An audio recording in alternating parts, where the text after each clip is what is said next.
Hello everyone. Previously, we have discussed how genes are expressed and regulated. Today, we are going to discuss how we inherit and pass on our genetics from one generation to the next.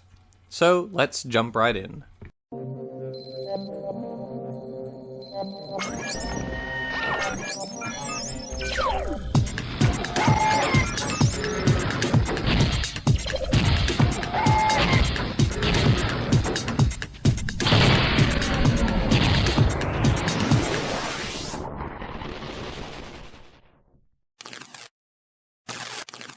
Heredity is one of those things in biology that humans have noticed for as long as we have existed. However, only relatively recently did we figure out how these traits are inherited.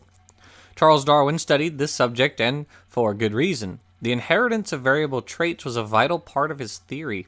However, he was widely criticized for the lack of a mechanism to explain heredity. So, Darwin proposed his explanation called pangenesis in 1868. This held that all parts of the body emitted particles called gemmules, which carried the information of inheritance. He permitted the inheritance of acquired traits, which is ironically associated with Lamarckian evolution, but heritable acquired traits was a common idea, not exclusive to Lamarckianism. Since these gemmules come from all over the body, changes of the body during the life of the organism would, in turn, alter the gemmules they emitted. Darwin also thought that heredity worked by blending of traits, but it posed a major problem for him. If traits blended, it wouldn't take long before any population becomes perfectly uniform with no variation, and thus natural selection would not work. Later, August Weismann proposed that the body was divided into two parts. A small portion of the body that passed on heritable information, which he called the germ plasm, while the rest of the body was called soma.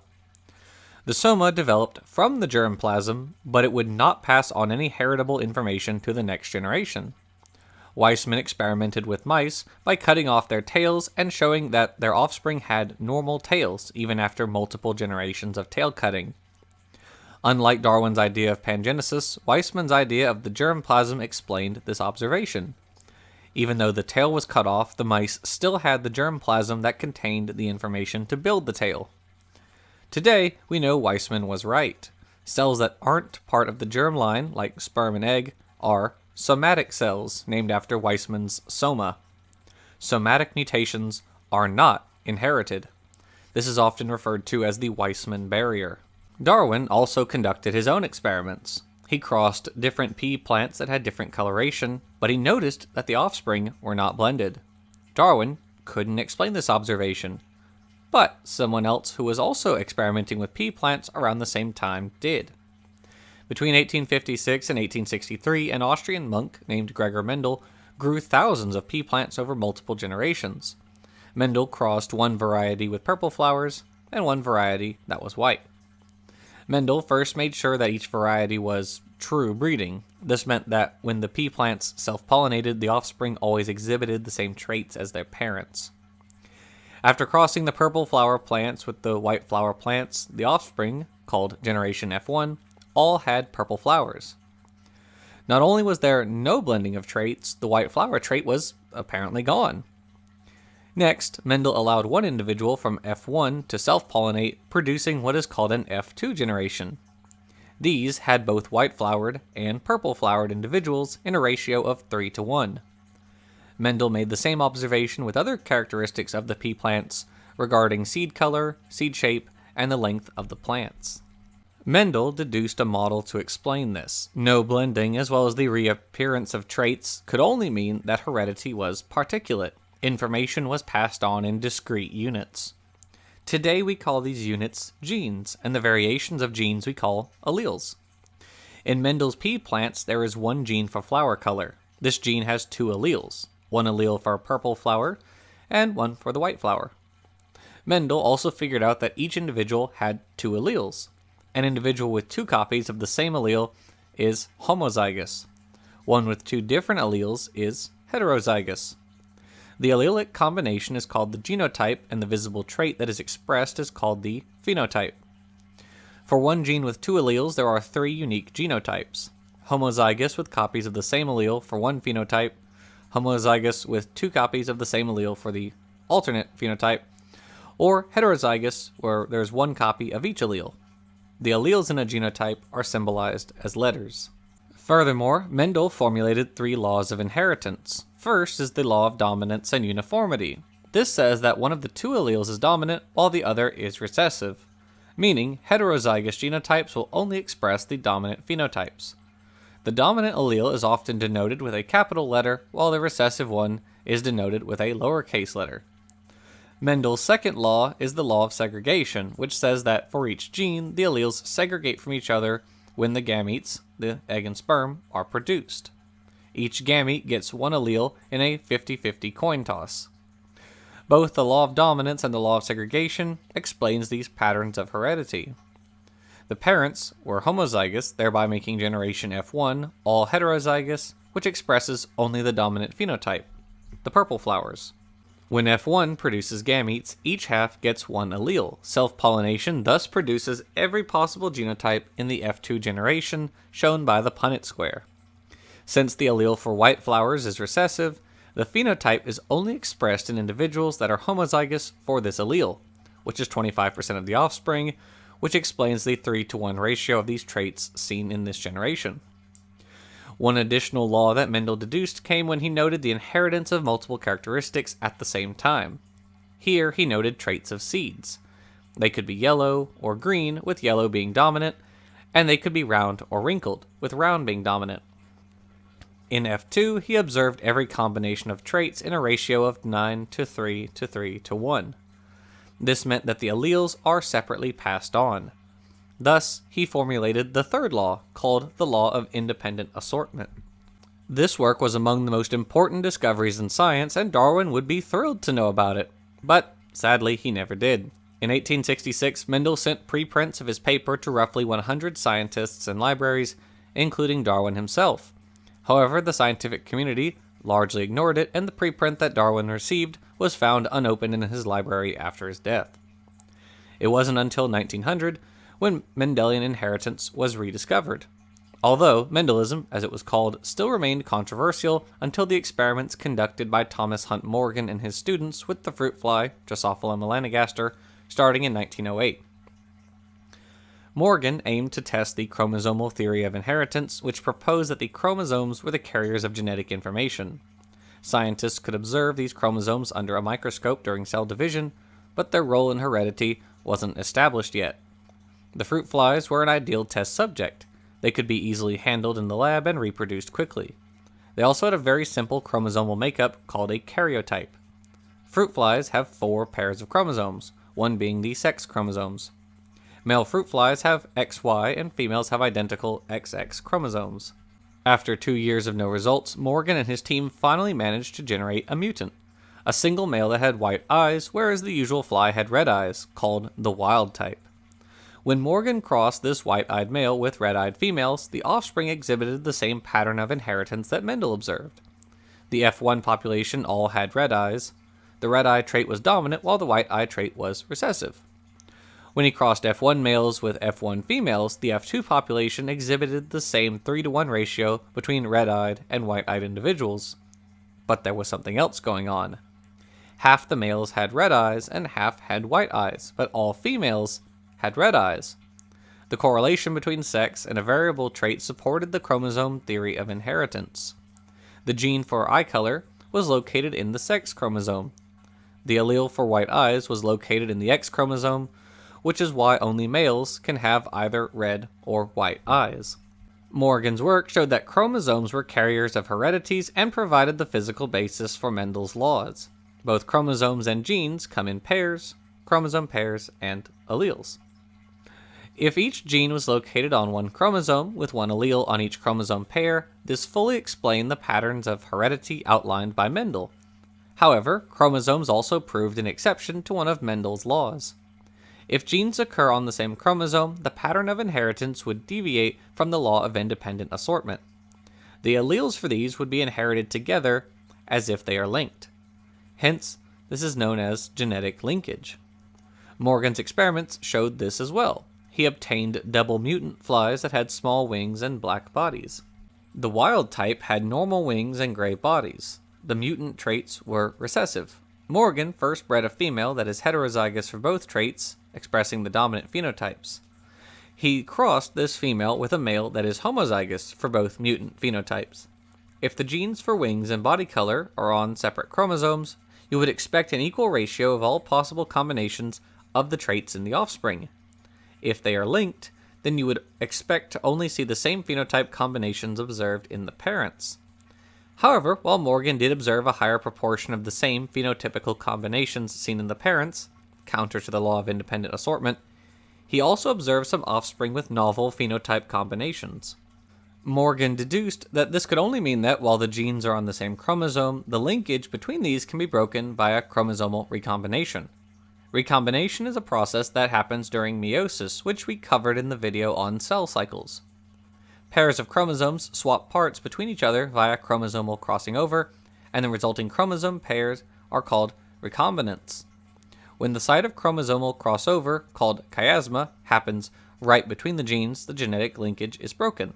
Hence, the odds of recombination between genes is correlated with the distance between the genes on the chromosome. The greater the distance, the higher the odds of recombination. By observing the ratios of the phenotype combinations, Morgan could calculate the frequency of recombination. In this example with the fruit fly body color and wings, the frequency is 17%.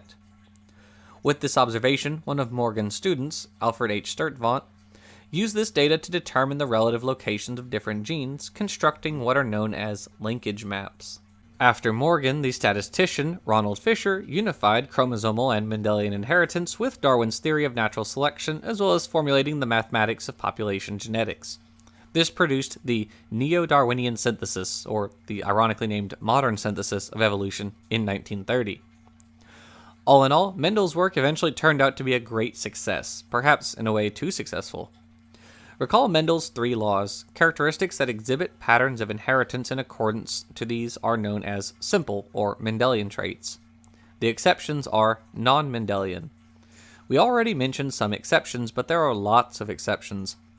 In fact, most phenotypes are non-Mendelian, which is exactly why Mendel's explanations were so controversial. It is also the case that many textbook examples of human Mendelian traits like eye and hair color are also non-Mendelian. There are many reasons for this. First, not all genes have only 2 alleles. Some can have 3, or even thousands. Take, for example, human blood types. There is one gene called the ABO gene, which, as the name suggests, has 3 alleles, A, B, and O. Regarding the law of dominance, there are cases where one allele is not fully dominant. Here, heterozygous individuals do exhibit an intermediate phenotype, which would seem like a blending of the trait. This is called incomplete dominance. Another exception is codominance, where the phenotypes of both alleles are expressed at the same time. The ABO blood type gene is again a good example. A and B are completely dominant over O, but A and B are codominant to each other. And heterozygous individuals with allele A and B will express both A and B antigens. Second, simple Mendelian inheritance paints a picture of a one-to-one relationship between genes and traits. And some people tend to take this picture to absurd extremes. There is a gene for trait X, like a gay gene, a gene that determines whether you like chocolate or not, a gene that makes you prefer blonde-haired partners over brunettes, a gene that makes you aggressive, one gene for intelligence, etc. But that is not accurate whatsoever. Most genes affect multiple different phenotypes. This is known as pleiotropy. Conversely, most phenotypes are under control of multiple genes. These are polygenic. When different genes influence the expression of each other, it is called epistasis. When we combine pleiotropy, polygenic traits, and epistasis, the relationship between genes and phenotypes becomes a complex web of interactions, which allows for a huge degree of variability. Remember that Mendel observed fairly discrete variations, purple versus white flowers, yellow versus green seeds. But most traits aren't like that. They vary along a continuum, which are called quantitative traits. In humans, good examples are height and skin color. Humans are neither just short or tall, nor just black or white. Height and skin tone vary along a spectrum, which is made possible due to many genes. Height is determined by at least 700 genetic variations associated with over 180 genes. With skin color, Different alleles of at least 11 genes are responsible for the variations that we see, but there may be as many as 378 loci that are involved. The field of genetics that studies quantitative traits like these is known as quantitative genetics. Things get more complicated when we consider the number of genome copies. Remember that Mendel considered an organism having only 2 alleles, one inherited from each parent. We know now that this is due to the fact that we all have 2 copies of the genome. Again, one inherited from each parent. This means we are diploid, but there are other organisms that have different numbers of genome copies.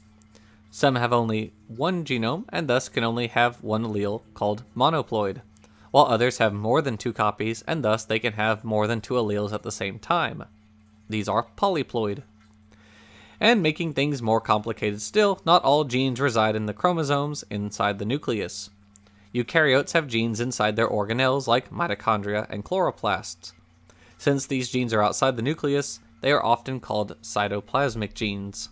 The pattern of hereditary cytoplasmic genes do not follow Mendel's rules. Organelles are mostly inherited matrilineally, meaning only from the mother. Your mitochondria and the genes inside them were inherited from your mother, she inherited them from her mother, and so on. This is similarly true for plants and their chloroplasts. This was first noted by German scientist Carl Correns in 1909. He studied the coloration patterns of white or green patches on what normally were fully green plants. He observed that the color patterns of the offspring were fully determined by the mother, the source of the ovule in the plants, and not by the father, the source of the pollen. Later scientists determined that this color patterning was caused by mutations in chloroplast genes that control pigmentation. One last factor that influences the phenotype is the environment. Yes, it's the old nature versus nurture debate, but that is a false dichotomy. Many traits are a product of both the environment, genetics, and other influences of development. While some traits are pretty robust, you will always get the same blood type no matter what environment you are in. Traits such as, again, height and skin pigmentation are obviously influenced by the environment as well, which is known as phenotypic plasticity. We can use the genetic and environmental factors to estimate the heritability of a given quantitative trait, measured in a ratio between variance caused by genetics to the total phenotypic variance. The total phenotypic variance is the product of genetic and environmental variance. The value of heritability ranges from 0, meaning genetics has no influence to its variation observed, or its all environment, to 1, meaning the variance of the trait is completely due to genetics.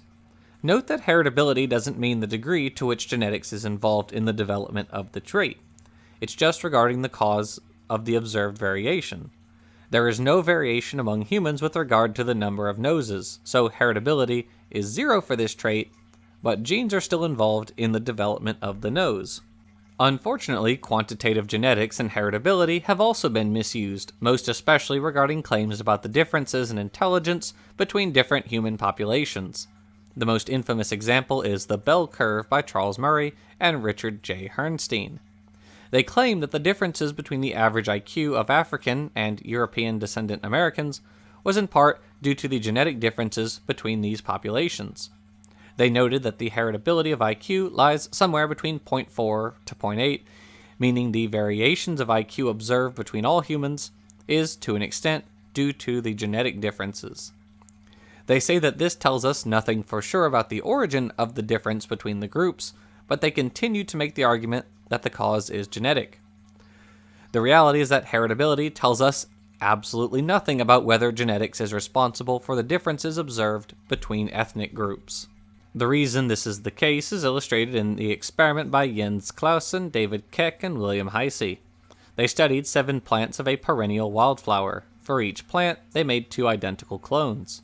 One clone of each plant was grown in one environment, while the other ones were grown in a different environment. Because the plants within the same group were grown in more or less the same environment, the differences in the sizes is entirely due to genetic differences. Heritability is thus close to 1 or 100%. However, we can also see a difference in the average size between the groups. We previously determined that heritability is close to 100%. Does this mean genetic differences also explain the difference in average size between the populations? No. Remember, the 2 groups are clones of each other. They are genetically identical, which means that, while the differences within each group is genetic, The differences between each group is completely environmental. So the fact that the trait has a high heritability doesn't inform us anything about the cause for the average difference between the groups. Hence, the IQ differences between different groups of humans can be completely environmental as well, despite IQ having a high heritability. So, that was genetic inheritance. While Mendelian genetics turned out to be too simplistic to be applicable to every phenotype, Mendel was rather lucky to find simple traits that adhered to his rules. This allows him to look beyond the complexity of quantitative traits and deduce the inner workings of inheritance, which later scientists used to form the foundations of modern genetics. We should also be careful to avoid genetic essentialism. We aren't simply the product of our genes. The environment and the conditions of our upbringing influence our lives as well. So, thanks for watching, and we'll see you next time.